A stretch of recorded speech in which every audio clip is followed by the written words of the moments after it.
so fast. 30 minutes together.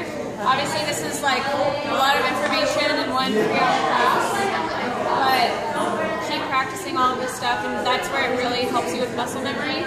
If you just stop after this class, you're not going to get better, obviously, so if you really want to get good at this, you have to keep practicing so you can develop muscle memory. That's all it is muscle memory and understanding color. When I first started painting watercolor, I was horrible. If you have time on your hands, I still left up all the photos of when I first started. So if you have a lot of time on your hands one day, just like I've looked, and it's not horrible. It's bad. It's not this, or whatever. So just know that it's not always what it seems. I've had a lot of practice. I've been painting for 5 years, so just keep that in mind. Didn't you teach yourself, like, didn't you watch, like, relatives or something? Well, my grandmas were both painters. They didn't do florals. They mainly did landscapes, but they were acrylic and oil painters. So I grew up, like, around painting, but it wasn't ever, like, I was serious about it. Until 5 years ago, I actually was moving back to California from Chicago, and our stuff got mixed in with some of the stuff. So there was watercolor and calligraphy supplies with our stuff that didn't have a name on it, and I called and nobody claimed it. So and then started. Yeah, that's crazy. So miracle. Anyways, okay. So we just painted a floral that its basic shape was a circle. The rose basic shape is a circle. Now we're going to paint a peony, which is on page 24, a very basic peony, and then 25 has more of an example. This flower's basic shape is made out of teardrops, so all of the petals start thin, loop around, and come back to thin, just like how your leaf would, but we're going upside down. And it's just in one stroke for both sides, so you're not picking up your brush to do two sides. You're just going thin, bringing it around, and looping back down. Okay? So I'm going to use my size 16 brush for this to get really large petals. And to kind of just get a basic shape, your foundation for this flower, it's a cone. So you're going to start with a cone, and I'm just starting with my size 16 with these little dashes. So you see how I made a cone shape? So it's like a V, like that. So now all of my teardrops are going to point back to the center of that V, okay? Every petal grows from the same spot. It grows from one stem. So you need to really make sure that all of your petals are pointing back to the center. Otherwise, it's going to look like a block or a clamshell or something, not a flower. So now I'm going to start with the same color, might as well. Pulling from that center circle, starting thin, pressing, and looping back around for my first petal. I'm going to lighten it so I don't have all of the same hue or value all the way throughout. Starting here, so I'm pointing to the same spot. Maybe this one's a little bit thinner and it has a little tear at the top of the petal. So I kind of left that gap there. Now I'm going to start pulling upwards, still pointing the same spot.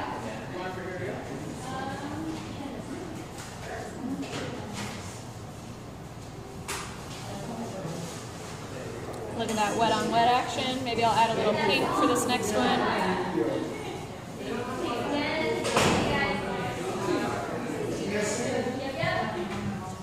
So I'm starting to pull up. And the lighter petals will be in the background to show distance. So now I'm just showing smaller teardrops here. I'm going to go back in and darken areas. Make this look fuller in here by adding in more tiny little pokes of petals. Maybe I'll go up on this edge here and darken that, make that more prominent.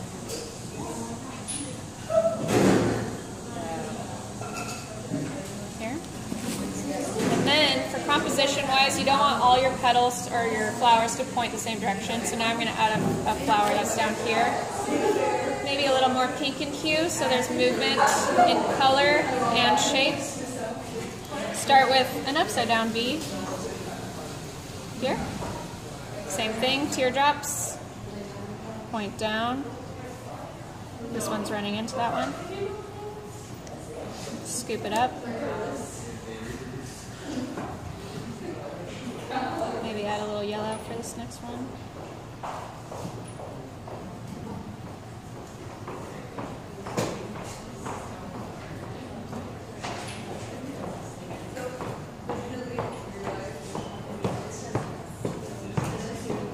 closing in some of these gaps because I have a lot of them. And then get smaller teardrops or shorter ones. And lighter. I'm going to extend this one a bit. This one, maybe plug in some yellow. And make that noise when you want to. Like so. So I'm not giving up just yet on the flower. Once I add in the teardrops, I go back in and darken to bring forward these smaller petals here and maybe some edges to really show difference in petals. So now I've got 2 flowers. Now I'm going to have a really light one. If you want to make a blush color, start with some yellow, grab some brown, blush is a flesh tone, and then add a little touch of pink for a blush, maybe a little more yellow. Nice peachy blush color. So now I'll have one kind of poking out here. Got my V shape, teardrops, all pointing back to that same spot. Running into neighboring flowers is totally okay. So that's how you get wet on wet painting.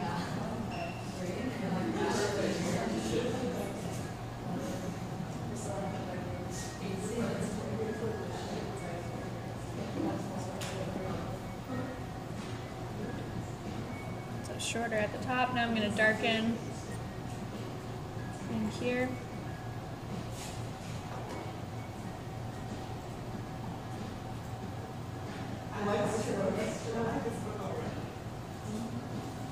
Like so.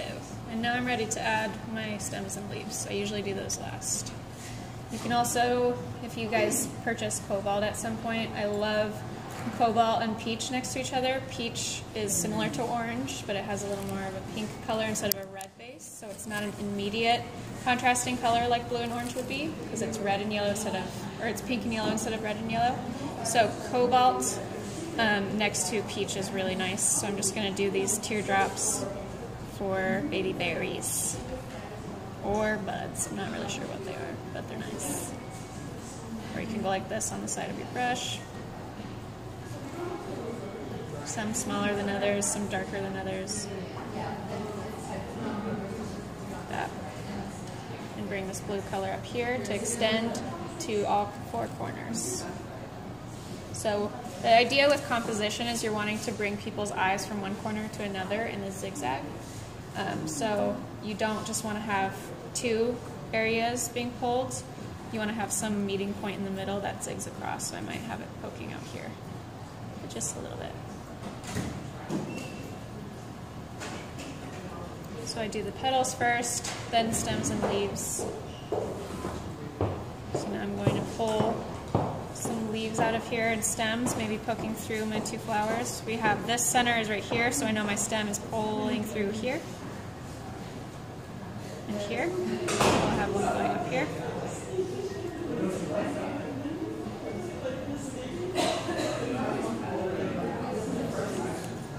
So these are pointing this direction.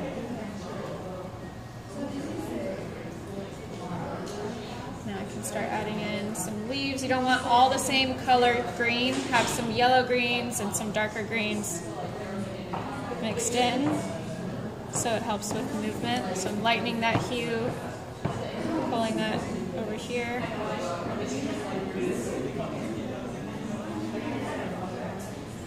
You can add black to make it smokier and darker.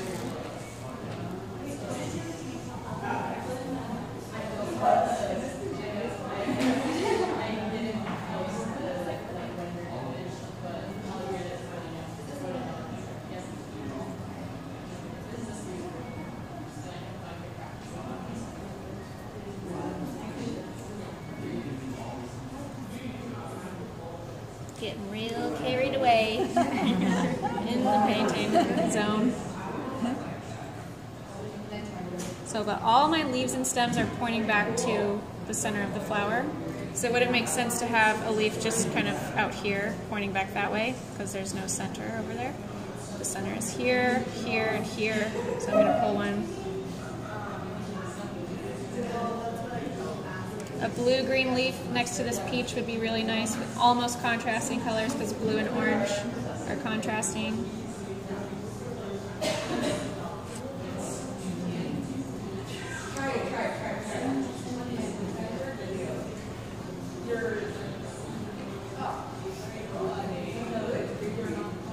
Overlapping to make it look really full. And then pulling this blue-green color up here too, so I don't just have it in one spot.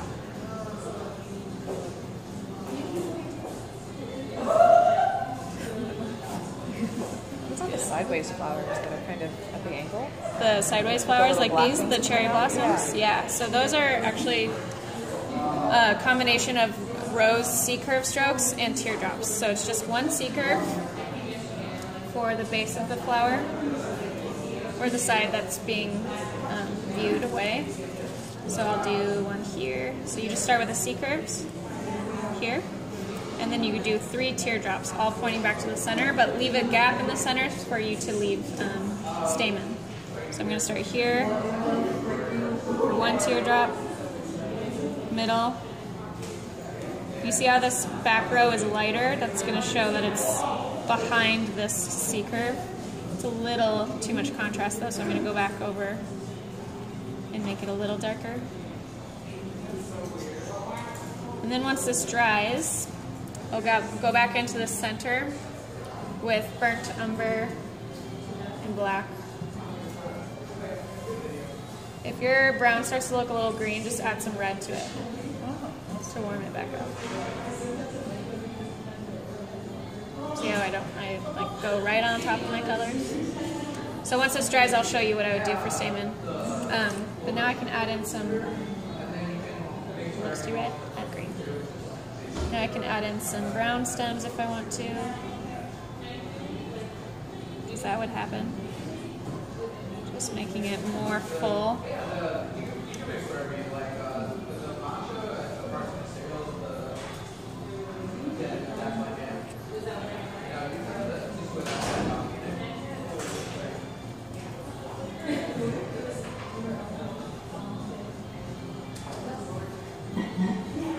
Like so. Alright, so that's almost dry. So this is what you would do here, is with the tip of your brush, just bring in C-curves out here. Same thing, all pointing back to the center of the flower. And then you would grab yellow and just with the tip of your brush, and yellow, mine's like an orange yellow, you just go here and dot. Like that. If I do it here right now, it's still wet, it would just go. So you have to wait till it dries, and then you can go on top and add this pollen to your little eyelashes, or thin little C-curves with brown and black. So wait for it to dry though, otherwise see if I go right now, it'll just make blobs. Okay. All right, so don't